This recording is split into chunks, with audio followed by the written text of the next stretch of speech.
Hello, and welcome to the Sharing Stories of Women in STEAM Careers session at the Smithsonian National Education Summit. We're so glad that you were all able to join us.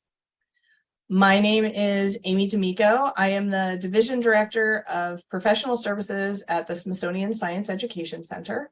The Smithsonian Science Education Center is a center at the Smithsonian that focuses on K-12 formal education, so what happens in classrooms with teachers and schools and districts across the country and across the globe.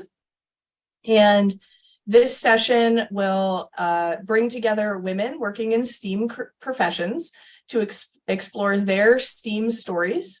And it's going to be a panel style format to discuss their challenges and successes and education and careers, to explore how to inspire future generations of women in STEAM. So in terms of the sort of way the session is going to flow, we'll lead off with some introductions, and then we'll have an opportunity to hear from the women that have joined me today a little bit about their entry into STEAM, some challenges that they've had to overcome in their careers, as well as, ways that they engage and inspire others. There will be an opportunity for a little bit of Q&A. We do encourage you to populate questions. As a disclaimer, I fully expect to not be able to have enough time to get to everybody's questions, but do go ahead and populate them. We are monitoring the chat, and we will try to get to as many as we are able.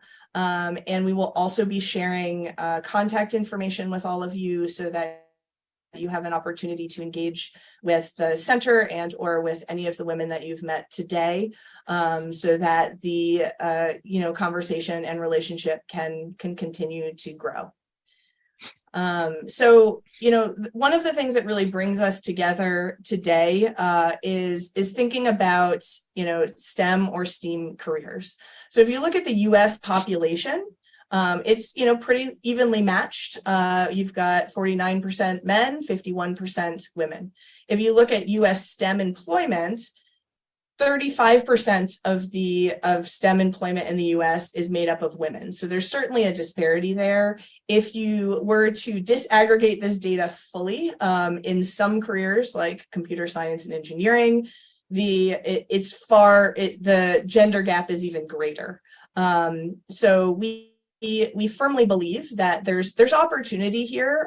There are a lot of STEM positions that go unfilled because we don't necessarily have the technical workforce to fill them. So there seems to be plenty of opportunity, and many of you are actually in classrooms teaching the next generation of STEAM professionals. And we really do hope to encourage, there's a quote here from in the next slide from the chemistry Nobel laureate, that we need to encourage more women to pursue careers in science.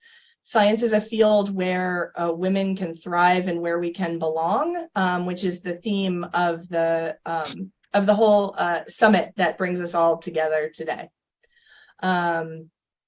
So I'm to sort of get us started, we're going to go ahead and have an opportunity to have each of these women introduce themselves and tell us, name, title, organization, and a little bit about what their title and organization does. Because sometimes I know, for example, Division Director of Professional Services probably doesn't mean much to anyone outside of my organization. I lead up all of our outward facing work, which may not be immediately obvious. So I am going to invite each of them to introduce themselves, and then we will launch into our panel discussion. So Talitha, will you join us in introducing yourself? Absolutely, thank you. I'm really excited to be here with my fellow panelists.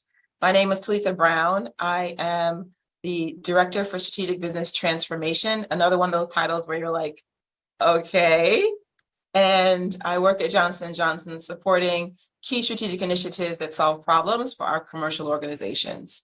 Really happy to be a part of this panel and share about my journey. And just a tidbit, I started at J&J working in the laboratory, literally making solutions and suspensions. And so really excited to share that journey with you as we move forward. Thank you, Talitha. Navneet? Hi, everyone. Very pleased to be here. My name is Navneet Meschani, and I am the Associate Principal Director of the Software Engineering Subdivision at the Aerospace Corporation. So you picked up on the software engineering part, so that is it. So I lead a group of over 100 professionals in the area of software development, software engineering, and acquisition of software-intensive systems. As Aerospace Corporation is a federally funded research and development center, and we're technical advisors to many of our government customers for space-based systems. And so that's the area. Software engineering, particularly as a discipline, is the area that I lead here. And so I'm very excited also to share my journey with everyone. Particularly, the key thing is paying attention that I'd say is software engineering, so that includes computers, and the very fact that I started out knowing nothing about computers when I went to go major in that. So I'm looking forward to sharing that journey and how I got here to this position. Thank you. Thank you. And Fiona? Hi, everyone. I'm Fiona Odeyomi, and I'm a senior process engineer here at Shell. And been with Shell since 2009. I actually graduated as a chemical engineer. And my day-to-day responsibility involves the delivery of process engineering solutions to our operating assets, deep water assets. So many of the things that I would say may sound foreign, but I'll try to break it down. But one of the things that I do is to ensure that as we produce hydrocarbons or as we produce energy, we produce them in a safe and reliable manner using methodologies that are acceptable and well known. And also, I also provide guidance in how we can reduce greenhouse gas emissions across our operating portfolio. Glad to be here, and it's definitely a pleasure and honor to also be on the panel with these lovely ladies this morning. Thank you, Fiona. So we're gonna lead off with a little bit of reflection of how each of you got into, a STEAM career. Like what really sparked your interest? Did you have any mentors or education or teachers or a pivotal moment that sort of helped to, shape that career for you? And we'll start with Talitha. Yeah, Amy, thanks for asking. So I think I've always been in love with science. I vividly remember having the little jar with the microscope on top that you could capture insects in and then like really examine them and see, what parts and how things worked. And my parents really kind of encouraged and fed that spark. But I would say that I was really gifted and blessed to go to schools where there was a focus on science, right? So my middle school and high school had real microscopes. And so we could look at things under, you could look at your cheek cells. And so having those sorts of tools helped science become real and tangible. Going to a lab on the weekends where we could literally match nitrogen and water. And if you are a scientist, that makes a POW. When you're young, those kind of things are exciting. And so the more I could touch science, the more I felt like I can do this. So when I was in high school and college and science got more challenging, I already felt motivated. I felt like this is where I belong. So if it's hard, I'll just get help. So that I think was really instrumental because very early, no one said that I couldn't do it, right? Like I had these amazing dreams of all the things I was going to do. Like, sure, great, let's do it. Let's figure out how to get you the resources. And moving from the laboratory where I started to now supporting the business, every step along the way, as I made, incremental steps out of the lab into clinical support, into project management, the whole time there were mentors along the way that said, you have these really great group of skills, you understand the medicine and the science, how do we help that make the business stronger? So even that progression, I think, don't feel like you get into science and you're kind of always going to be in the lab, lab coat glasses. It's so much more than that. There's so much that you can do with that inquisitive nature. So really grateful for all of the men and women along my journey that just kept pushing me forward, like, okay, try something else now. That is really inspiring. Looking forward to digging more into your story. Let's give Navneet an opportunity to share her story. Yeah. So I was born and raised in Bahrain in the Middle East, child of immigrant Indians. And so for me, growing up, it was, I did have the strengths and the skills in the science field, but my mother was an educator, so she was really, really important in inspiring and instilling the importance of education to me. But the other thing that was also very important was I was very inquisitive about how things work. And so when you start to look and you're curious about that, all just the natural things, you start to look at them from that at the granular level. And so I think as I started to learn, get into more of the science fields, that started to plug in. Now, for me, for my story particularly, and I alluded to this earlier when I introduced myself, getting into the computer engineering field. So I didn't know anything about computers growing up in Bahrain. I'd never touched a computer, didn't know how to turn it on. I graduated when I was 15 from high school. I started university here at the US when I was 16. And I went to my first computer lab class, and I sat with all these other kids that were adept at turning it on and writing the first program, and I knew nothing about it. And so people asked me, why did you pick that? And I said, I picked it because I knew nothing about it. And I think that that's a very important message where there is maybe this perception that skills and interests kind of go hand in hand. So if you're very good at something, you're probably going to be interested in it, or if you're interested in it, you might be good at it. And I like to challenge that, because I would say, how would you know you're not interested in it if you don't know anything about it? And for me, computers was, and computer engineering, knowing that that was the future was very important for me to get to learn and know about it. And the other big thing for me coming from that part of the world was that I wanted my independence as well and options for my future, my life. And so that's one very important thing also when we talk about STEM careers, is that, you know, the ability to provide for yourself and make a pretty good living is kind of important. And it gives you options in the future where if you want to do other things and interests that you have, which I did. Growing up, I was also very good at art and writing, and I competed. So the options were there. But now, armed with, you know, having leveraged my science skills, I can continue to develop all these other interests that are also part of me. And so, yeah, the fact that, you know, starting out not knowing anything about that field and then progressing to where I ended up working on the software for the main engines on the space shuttle program, to now where I'm on the defense side of things and working on these space systems for space-based defense. I mean, it's an incredible journey for somebody who knew nothing about that one particular field, but said, hey, why not me? That is incredible. Again, looking forward to asking more questions, but we'll give Fiona an opportunity to share her story. Well, mine is a bit similar to Naveen. I grew up in I grew up in the country, and my let me say my thought to even be an engineer was non-existent.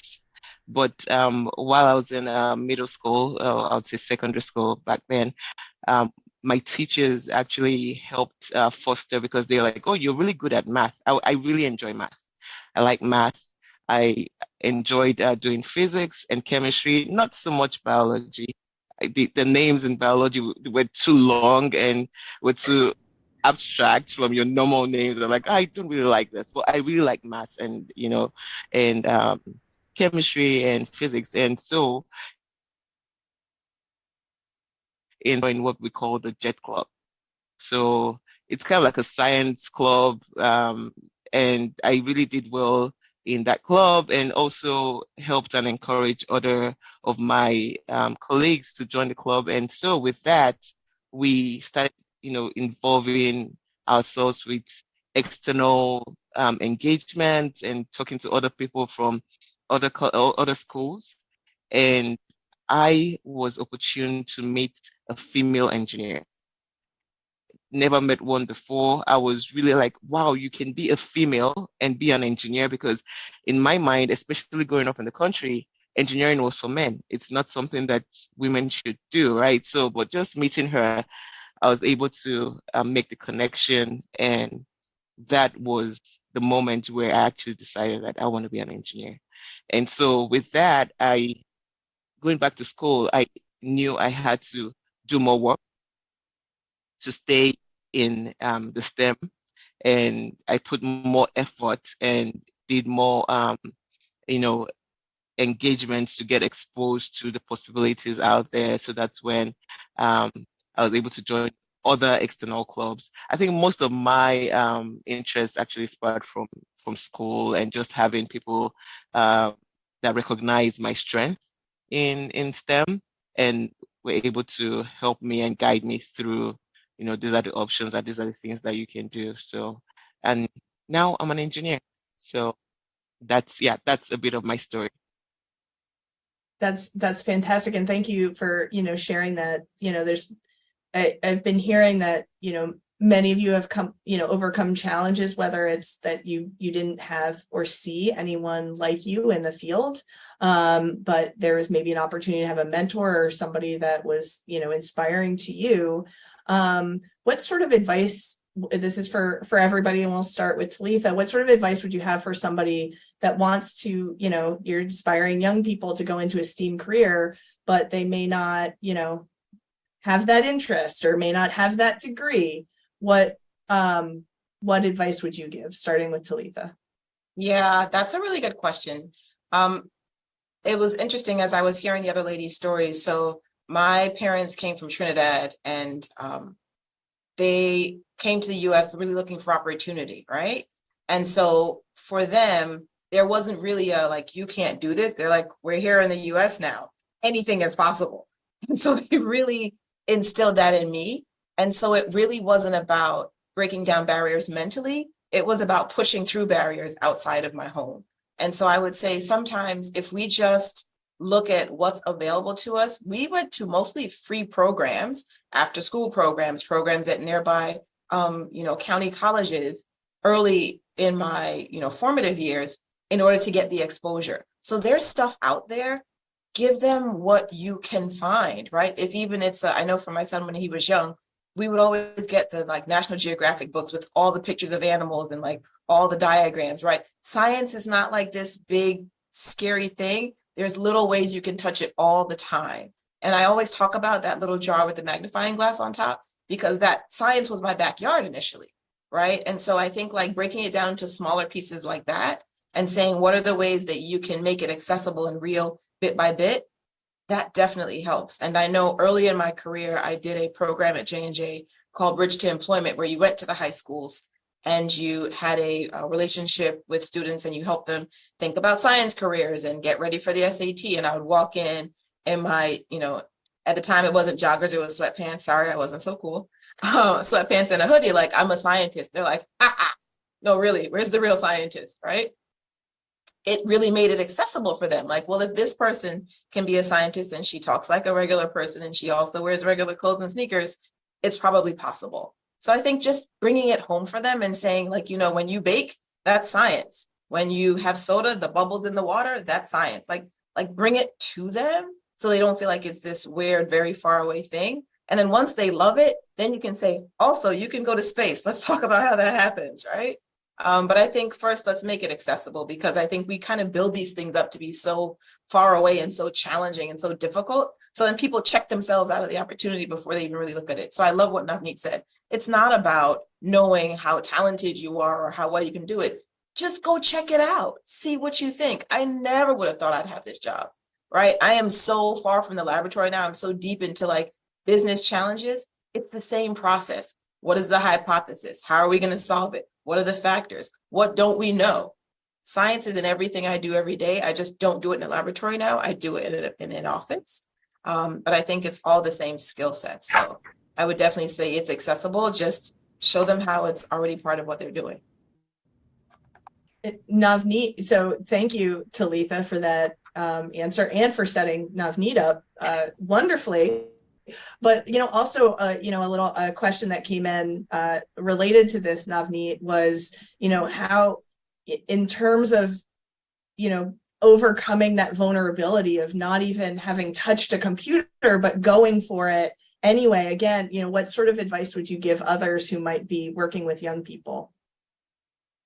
So I think, first of all, somewhere in there, if you've got even one person, I think this is where educators become so important, right? You've got one person at least saying, hey, you know what, you try it, you might be quite good at it, or there are other stories of people who didn't start out that way. It touches a little bit on what Talitha was saying about making it accessible also, and for them to see that there are these different flavors of people, of even women in STEM. And look, I mean, you wouldn't guess that if you saw them off the street. So I think that's very important. I remember when I started my undergrad, and same, having that that lack of confidence, especially when you're sitting there with a bunch of people, and they were all male, and they're able to just turn on the computer and write their first lines of code, and they're done. They're walking out of the lab, and I'm sitting here going, I don't know how to turn this thing on. And so I was fortunate enough to have a female advisor in computer engineering, and I told her that. I said, I feel so daft next to them, and I'm really worried about this. And they talk about software, and they have conversations about this, and I'm not able to participate. And she said, don't worry about what other people talk about. Most of the time they don't know what they're talking about. And so it takes someone believing and saying that to give you that nudge when you're feeling nervous, when you sense that hesitancy. I walk into classes, it's got what Talitha was talking about, walking in in joggers and a hoodie, and they couldn't believe that she's an engineer. I walk in, and this is who I am. I am dressed, I'm very fashion forward, I'm very feminine.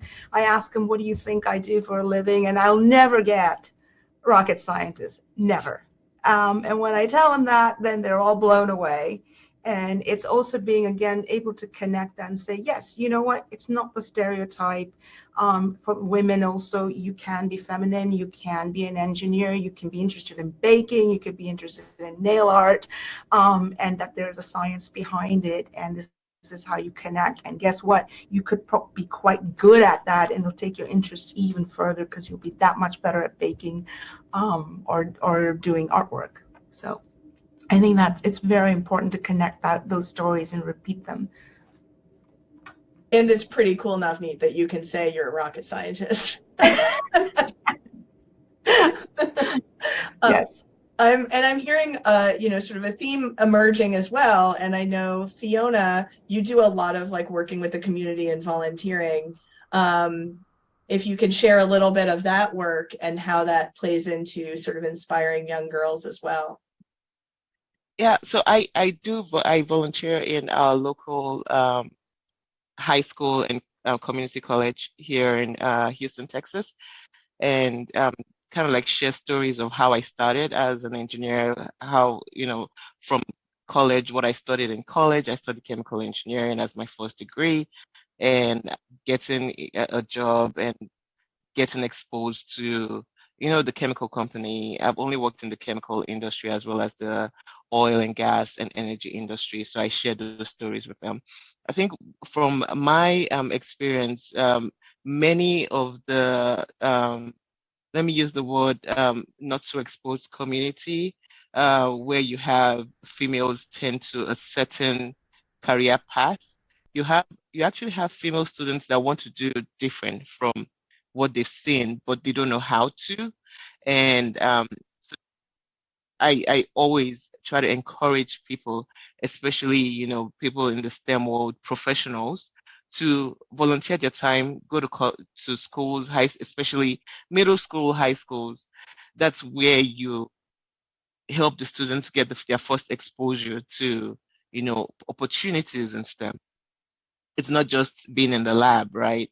It's not just wearing a white coat or being a doctor or a nurse. There are many things, many opportunities that STEM or STEAM can offer as a career. And once students start getting that exposure early, it helps them frame their mind, frame what their path should look like. So it's combining both passion as well as opportunity. So if someone, like if you have a female student that enjoys, and like Navid said, it's being inquisitive about how things work and getting that's a passion, right? That's a skill set, that's a passion.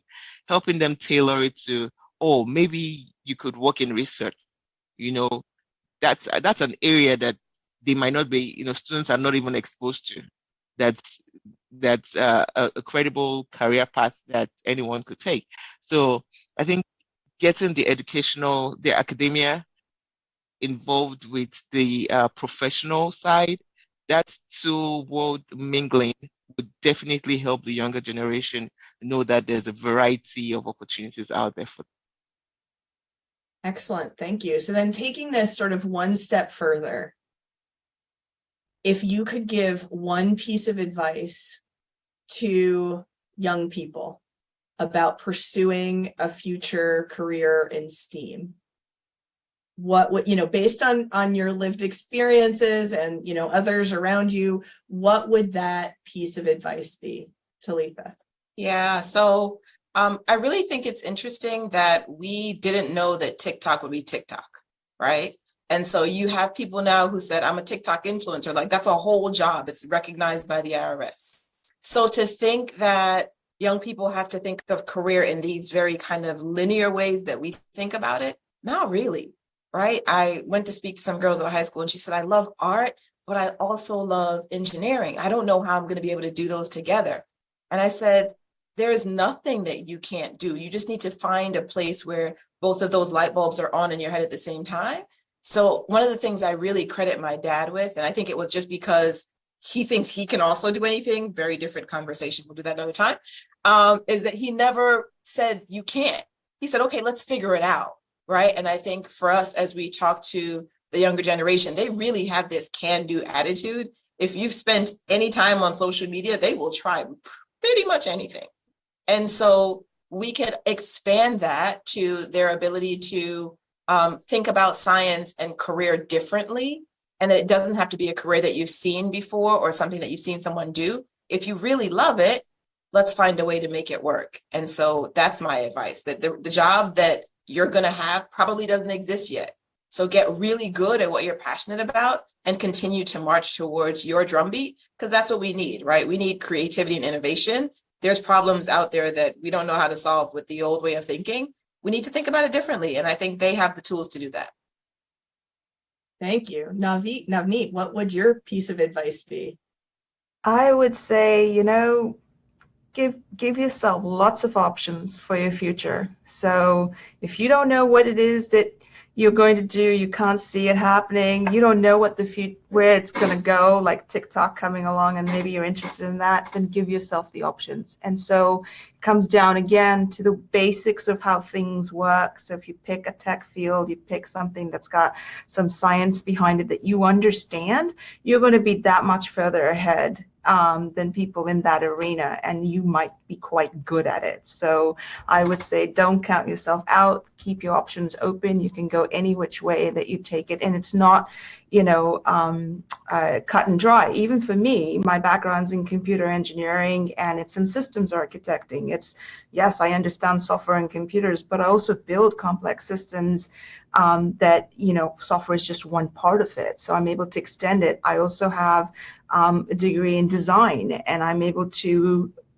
marry the art and the design aspects to the technical part. It makes me that much better because I understand the science behind it. And I think that, again, sharing that story and pushing them to think a little beyond that and saying, don't undermine yourself if you think, oh gosh, math is hard. Well, who said you had to be the best at math, to have a career in STEM? So you have to be able to tell them that it's not that important for you to have straight A's in math and biology and chemistry and physics for you to get into that arena. You just need to know a little bit for you to be powerful. Excellent. Thank you. Fiona, what advice would you have? Well, honestly, I don't know what else to add to what Talithia and Navid had said. I'll just say for any student, I'd say to them never to give up, on, you know, whatever dreams or aspirations they may have. And to be honest, math, science, technology, STEM as a whole, any subject, none of them is easy, right? You have to put in the time, you have to put in the work. So you have to understand yourself. You have to understand what your limits are. If you need to spend more time to study a particular subject to get through, budget that time to, for that particular subject. Just knowing yourself and understanding yourself and never giving up on what you aspire for is definitely what I would advise anyone. Maths is not easy. It's also not hard if you put the time. STEM is not easy and it's also not hard if you put in the time. So don't give up. Just keep pushing and aspire for the best. Amy, I just want to piggyback and add one thing there. I've not successfully done a TikTok dance challenge yet. That's hard. Like there's a lot of coordination that goes into it and like arms and so I think that if you think about the things that you put time into and the things that you practice and how you become skilled at it, that's a really good example. So it's also applicable. Absolutely. Absolutely. I can't even fathom how hard. I don't even try. The TikTok challenges. So a lot of you sort of alluded to or mentioned actually specific kind of misconceptions that you might have had about having a career in STEAM. What do you think adults can do to help dispel or identify some of these misconceptions or sort of unconscious bias that they might have about careers or about what it looks like to be in a STEAM career? Talitha? Yeah, I take this from my daughter. So she's currently going to Georgetown in the fall to do public policy, and I know nothing about that space. And so I said, get on LinkedIn and just start reaching out to people that do what you think you want to do and ask questions. And to her credit, she's done that. She's talked to chief of staffs for governors in states where I'm like, how did you even connect with them? Right? She's not afraid to just reach out and say, hey, I'm young, I'm interested, and I have questions. And that's how she's really been able to build a decent amount, I was going to say Rolodex, but that very much ages me, a decent network and understanding people in that field.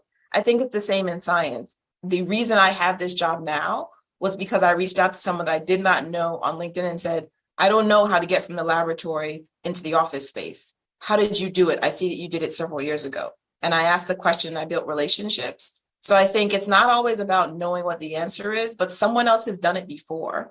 And so use your network, use your parents' network. Anytime I know someone that does anything even remotely government-ish, I say, hey, you should probably meet my daughter. I'll connect you to on LinkedIn, right? And so I think we can be vehicles of connection for them so that things don't seem so far away and so challenging. Because once you can talk to somebody about how they did it and you realize they're normal, then it's like, oh, well, if they can do it, I can do it.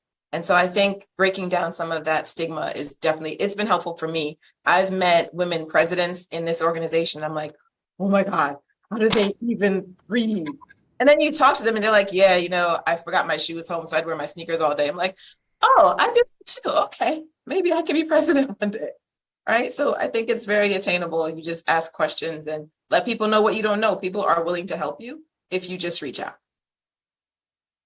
And Navneet, do you have any, advice maybe about misconceptions specific to maybe space science careers or engineering careers? Yeah, absolutely. I think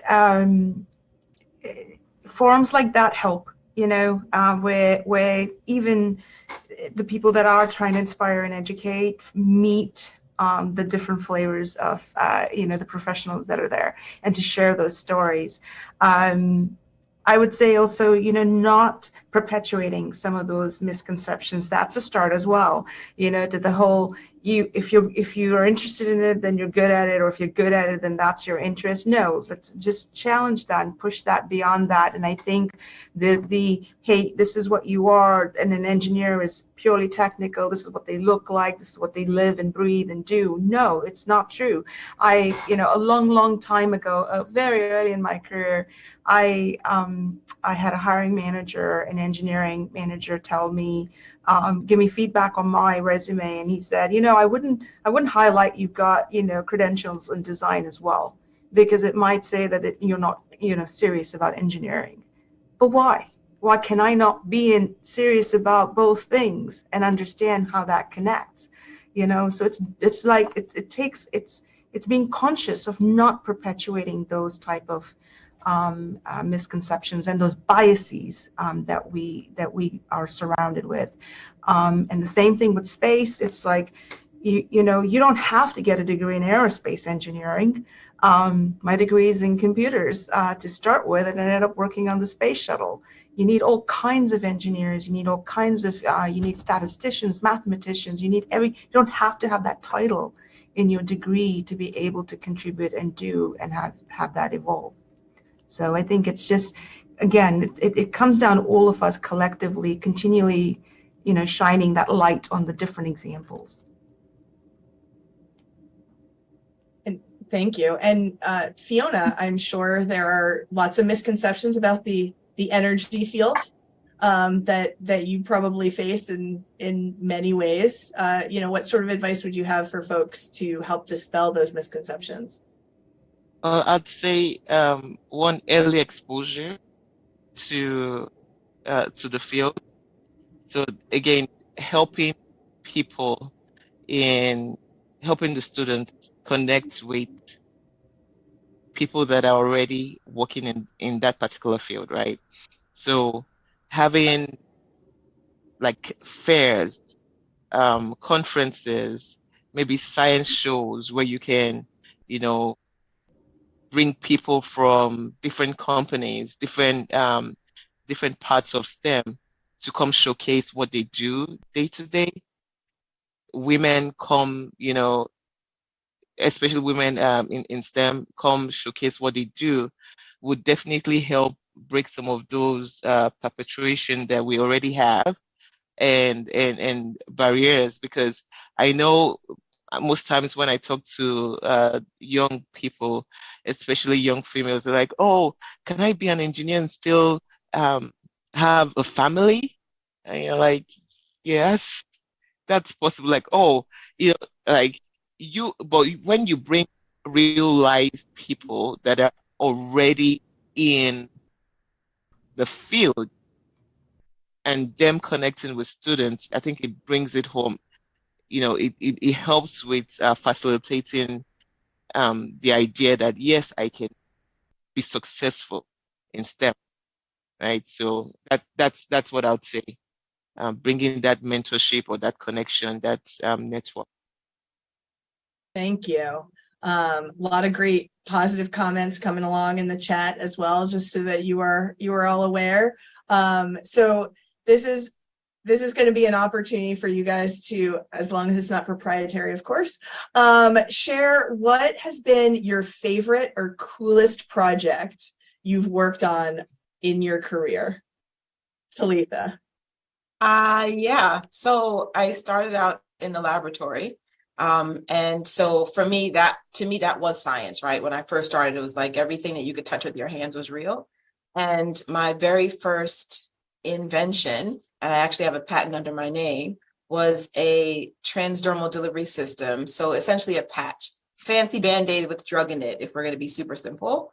But I really helped design how much adhesive, how much of the different phases went into it, how much drug went into it. Like I did the studies, I put it on cadaver skin. I ran so I really felt like I owned it, to the extent where I was playing with different adhesive measurements and took some patch prototypes home over holiday break. And so I said to like my aunts and my uncles, like, hey guys, everybody put on a patch. I just want to see how well it sticks. We literally have a family picture with half my family with these weird patches on their noses or their foreheads to see how well it's stuck, because that's where our skin is oiliest. But I think like even that, right? I got to really own the science and think about it. And my family they jumped in like, okay, we're wearing patches at Thanksgiving kind of thing. And so that was the first time where I felt like I could do something that really became a product.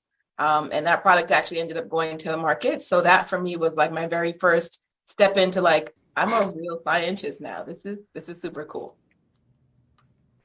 That's a lot of fun. Okay, Navneet, what's been your favorite or coolest project that you've worked on over the course of your career? So for me, it was a culmination of all the things that I had been doing in my career, and I am very fortunate that at my company at Aerospace Corporation, where I've been interested in things that were really not in that particular job description at the moment. If I was curious, I asked, I reached out. I've got mentors within the company. I've ended up, parlaying it into a role that I've been able to work in.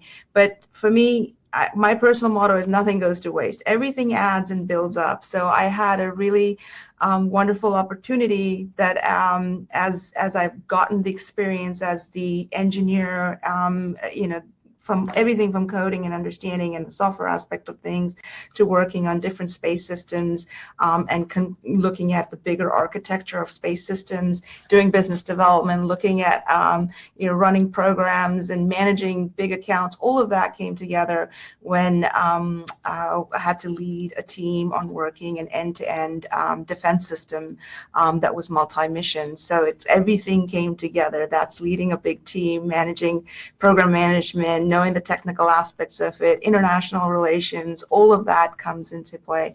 And so that was a real culmination high point for me where everything came together.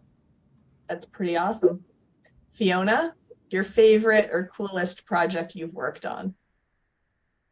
Gosh, I've worked on several projects, still working on, actually, one of the projects I'm working on right now is an unmanned platform where would produce uh, energy remotely.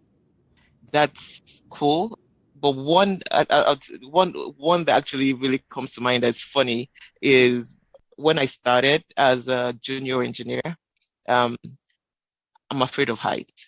And I was asked to go do inspections of a huge vessel, long, tall tower. And I was like, how do I tell my boss that I'm afraid of heights? Well, it's part of my job. It's also part of my development to learn, right? So luckily, I was assigned. So when you come in role, you're assigned like a technical mentor. So I was like, hey, would you like to show me how? I didn't tell him I was afraid of heights. Like, would you like to show me how, to measure when we have corrosion and know how to do the measurement? And he was like, yeah, sure. And I told him, we're going to this tower. He looked and was like, this tower. I was like, yeah. So I was like, you climb up first and I'll follow after you. So that was my first cool project, right? So I ended up um, going in a tower with one of our senior engineers, did the inspections, took pictures, and for the first time, so because you have to harness, you have to have all the lanyards tied, you have to be tied up, and usually the male engineers would go and they'll have things in their pockets. They'll have like the torchlights in their pockets. But I devised kind of like a pouch. You see, lady thinking. I had a pouch where I put everything, like you know how you put your makeup in. I had a pouch where I put everything, hung it on my waist. Crawled into the vessel, crawled up, and when we got to the top, it was so breathtaking because I could see the entire city.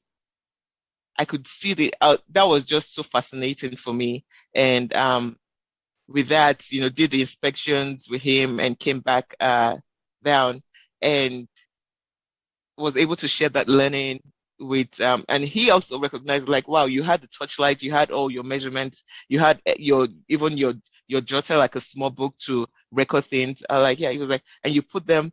Then ever since then in the plant, they created a pouch for people to do inspections. So you don't have to carry everything in your pocket anymore when you're going to do inspections. But that was, yeah, one of the coolest projects, one of my first coolest projects when I joined Shell, when I started here as an engineer. So you were doing a project and you were inventing a new way of approaching the Of work doing things, that yes. has been adopted more broadly, which is fantastic. Yeah, yes. It goes back to Naveed's notion that like everything is worthwhile. Take on any opportunity that you can. I love that. We're very close to winding up with time. So I do want to take a moment to thank all of you for joining us. I think there was a question in regards to, you know, each of your organizations and companies that you work for and how they support, you know, women in careers. And I can say, you know, I think it sort of speaks volume that all of you are in the middle of your work day and are able to join us. I think that on the very least, you know, sort of demonstrates a commitment from the organizations that, you know, all of you work for, that there's a belief that, you know, paying it forward is really important.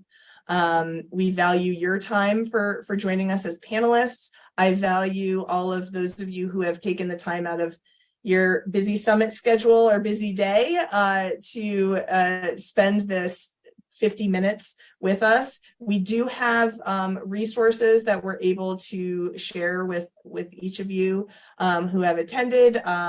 Smithsonian Science Education Center has resources, as well as each of the organizations, Aerospace, Shell, and Johnson & Johnson have resources that can help to support you in your work.